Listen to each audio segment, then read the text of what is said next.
Annie Claff here at Prince George's Stadium with new pitching prospect Tyson Neighbors. Tyson, thanks so much for taking the time. Yeah, thanks for having me on here. So obviously this has been a little bit of a transition, and for some background, you were one of the best closers in college baseball in 2023, got drafted in the 4th round in 2024, and then obviously going into 2025 not necessarily expecting to be dealt away at the trade deadline and switch organizations. So how can you kind of break down your experience in pro ball so far? Yeah, I mean, it's been awesome. I mean, it's been a lot of new faces and creating a lot of new relationships, but I think, that's part of the fun in it, not necessarily that, you're moving every month, so once you create those relationships, like, they're kind of, you're separated, but you still got those guys, and it's still cool to see them, around the league or, back home, meet guys on teams that are, around your area and meet up in the off season. So it's been fun, yeah. Does it help a little bit knowing that there were 5 other prospects that came away or came with you to the Baltimore organization? Yeah, I mean, they're awesome, but I think a part of being an ex-Padre is it feels like everyone's an ex-Padre. Like, they always, deal out all their prospects. So I guess it does make you feel more comfortable even talking to the other guys that, have been traded, not necessarily here, but just in general, what the heck? Like, it just, randomly, one day you're in San Antonio or Frisco, and the next day I'm up here in the East Coast. So yeah, so walk me through that kind of experience at the deadline. Was this something you were a little bit expecting or not necessarily at all? Was it a big shock? I mean, I'd definitely seen rumors and stuff, and kind of people crack jokes like, oh, you're a prospect, you're going to get traded in that organization. But I guess I was kind of expecting it, but it didn't hit me till it kind of happened. And when it initially happened, I was preparing to propose to my now fiance on Saturday and got dealt on Thursday. So there was a conversation. It's like, is there any way that I could, stay here for a few days and get that handled? And the Orioles are really accepting of that and supported it and let me stay there and get it done. And then she decided to backpack with me and drive all the way up to Akron and meet the team. So it was a cool little experience and definitely one I'll never forget. Well, congrats on the proposal. How was that experience for you? What was the proposal like? What did you do? Yeah, so I've never been able to keep a surprise from her. So this was hopefully my first shot, at keeping a surprise and whatnot. We ended up, we had a vacation in the Bahamas, later and whatever, and that's kind of the obvious, it's probably going to happen there. But I had her family coming down for this Frisco series, and I'm, not too far away from Frisco, and I knew she'd want her family there and everything, so I kind of, called her mom, was like, hey, I know I wasn't expecting this to do it till later, but I think I could throw her off by doing it now.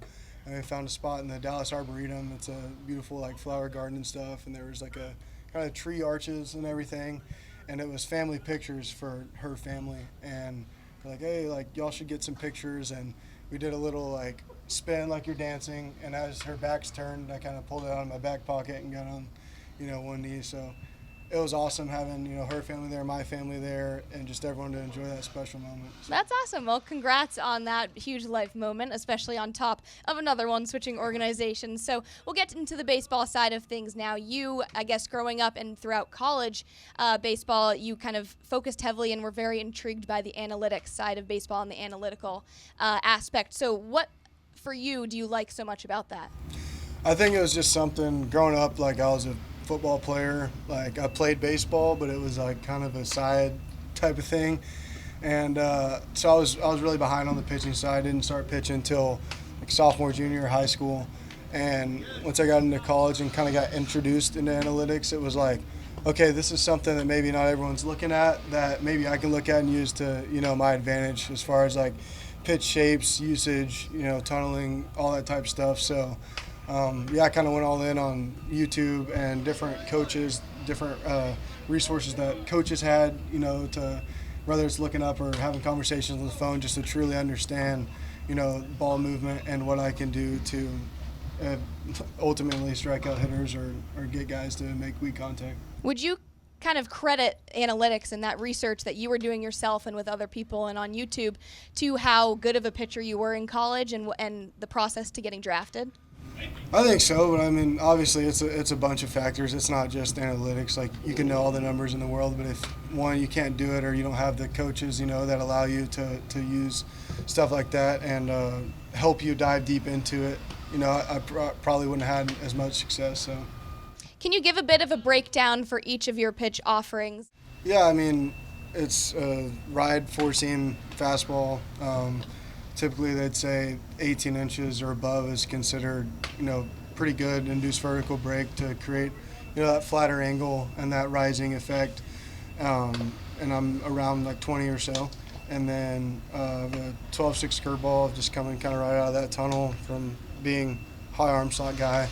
And that one's, around -10 or so induced vertical break. So, and then the gyro is basically version of a slider that just spins like a bullet, and it doesn't really go glove side as much as you would expect. It just kind of has that depth, and it's a harder pitch.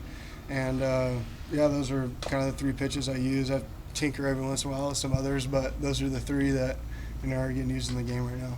Now, your arm slot got a lot more over the top throughout your experience in college. Is that something that you kind of focused a lot on, and where you've seen success with those pitches?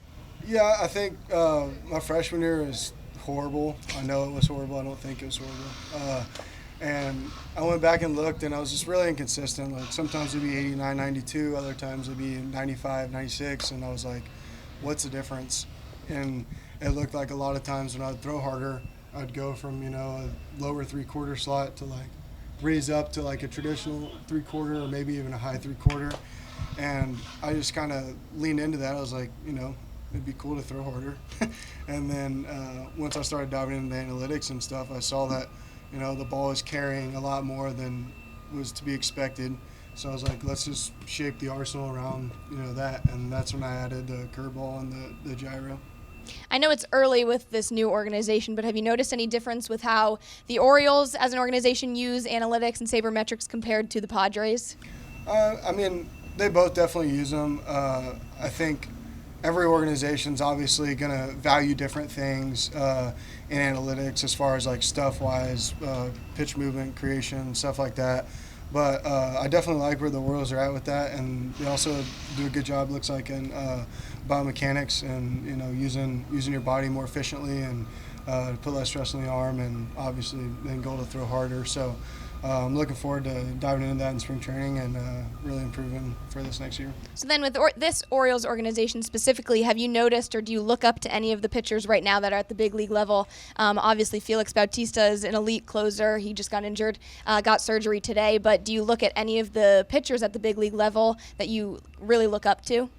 Yeah, I mean, honestly, it's kind of been a thing since I've been into baseball. Is like I just really like watching good pitchers and like good pitches. Like, I don't necessarily hone in on these certain guys are like, oh, I got to be just like them, but I do like taking bits and pieces from certain guys. But yeah, Batista's obviously really great closer, and Cano's got a nasty changeup, and I'm new to the work, and I'm sure I'll get to know more guys, but just watching games recently for the past 10, 14 days, like, they got some great pieces up there, great pitchers. And then the last thing I'll ask you is just what is one thing that you are looking forward to working with this organization and here in Chesapeake going into 2026 and for the rest of 2025? Yeah, I mean, I think just working on being, a better pitcher at the end of the day. Like, my goal is to go out there and get, 3 outs, 6 outs, whatever's asked of me, and I'm going to, do that every time to the best of my ability at the current moment. But the off season is always a good time to gain some velocity, gain some, maybe pitch movement, gain some command. Like, just refine everything is what I'd say to, go out there and compete and hopefully help the big league club as soon as I can.